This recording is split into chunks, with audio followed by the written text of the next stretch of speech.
Welcome back to another Mahali update here at the Cheyenne Mountain Zoo. Mahali is one of our giraffe here. He's a 16-year-old male giraffe, and we're getting ready for a immobilization procedure. My name is Jason. I'm the animal care manager here at the zoo, and alongside me is Amy, our senior lead giraffe keeper.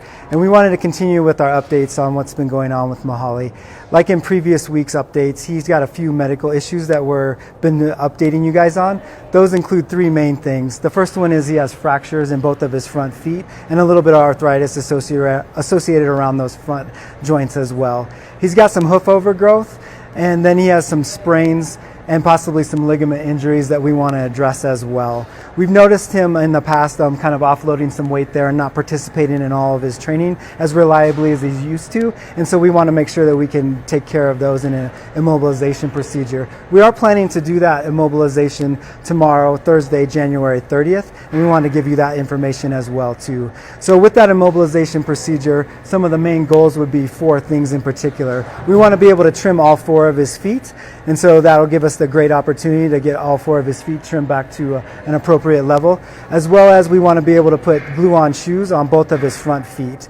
The last couple things that we want to address as goals for the procedure are joint injections to help with the arthritis that he has going on, as well as to be able to administer stem cells. And so you can imagine dealing with a immobilization. That's a big procedure. It can have some risks associated with it. Mahali is a really big guy, and so we've been doing some other preparations. As you guys might notice, we're standing in a new location, and it looks a little bit different than our traditional giraffe areas here at the zoo. So Amy's going to talk to you a little bit more about what's been going on with Mahali and where we are right now. Yeah, so we've been working really hard to get Mahali up and trained for his procedure that will be happening tomorrow.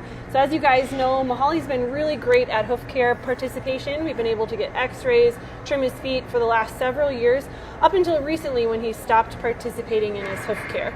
But he's still really great training, really good at training. We've been able to work with him on a bunch of other behaviors that will help him do a better job during this anesthetic procedure. One of the things that we've been working really hard on is hand injection training. So hand injection training just means that we're asking him to stand nice and still while we deliver the anesthetic via his shoulder with our hands. So we've been using materials just like this, a little syringe with a blunted needle. So we've actually cut the tip off the needle so it's not sharp anymore. And if he stands nice and still and allows us to touch him with the blunted needle, he gets treats for that. So he's been a very willing participant in his hand injection training. One of the cool things about the hand injection training is it allows us to communicate with them about how to have a better procedure where he can stay nice and calm and nice and safe. There are other methods to get the anesthetic in, and one of the ways is through a pole injection or through a dart. But luckily, most of our animals here at the zoo are trained for this hand injection, so their procedures go nice and smooth. So we've been working really hard with Mahali on that. And we've also been working really hard with him on getting him used to seeing new things. So we, as you notice, the different mattresses that are up or the sand that's on the floor, those could all be really scary things if Mahali wasn't prepared to see that. So we've been working with him over the last several weeks to get him used to seeing new things in his environment. So Jason and I worked with him yesterday, got him coming into this stall, and he came in, I think, about 4 times, a little bit hesitant at first, and the more we did it, the more relaxed he became. So right now we're really confident that he'll be able to walk into this stall and get his hand injection, which will make the procedure go a lot better. The reason that we have all of these things up on the wall is to keep him nice and safe. So if he gets an anesthetic, a drug delivered, he might start to stumble as he lays down or when he stands up. It's just like humans when you go in and out of an anesthetic procedure. So we've got these really soft mattresses on the walls to help guide his head. If he trips a little bit, he'll have a nice soft landing. And the same with the floor. So the floor's got 6 to 8 inches of sand anywhere he goes that will help him have a nice soft landing as he lays down, and will give him some grip when he goes to stand back up. So we had to get him used to seeing all of these different things, and we did that with a method called positive reinforcement. So he got treats every time he saw something new, which is really, really great.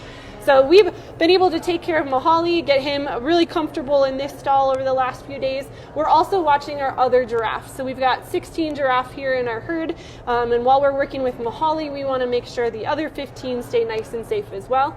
So we've got some visual barriers and some sheets that we'll be putting up around the barn, just so that if they're watching Mahali, they don't get stressed out during his procedure either. We've got lots of browse and treats and enrichment ready for them to keep them busy too. So got a lot of preparations, but they're all coming together really nicely for tomorrow. Yeah, like Amy said, we're really kind of wrapped up on prepping everything ready for Mahali's procedure tomorrow. And so just one other piece of information so that you guys have this as well is that we will be closing the giraffe barn tomorrow. That'll give us time for like Amy and myself and the rest of the giraffe team to be able to take care of the herd before the procedure. Then we're of course helping with the procedure and then as Mahali recovers. So the building will be closed tomorrow during that procedure. And then the last thing is that we will give you an update as soon as we can once we see how recovery is going for Mahali. So we'll come back and give you guys that update as soon as we can once we know what's going on for him. So we'd like to thank you guys for keeping Mahali in your thoughts and look for us to come back to you with an update tomorrow. Thanks everybody. Take care. Thank you.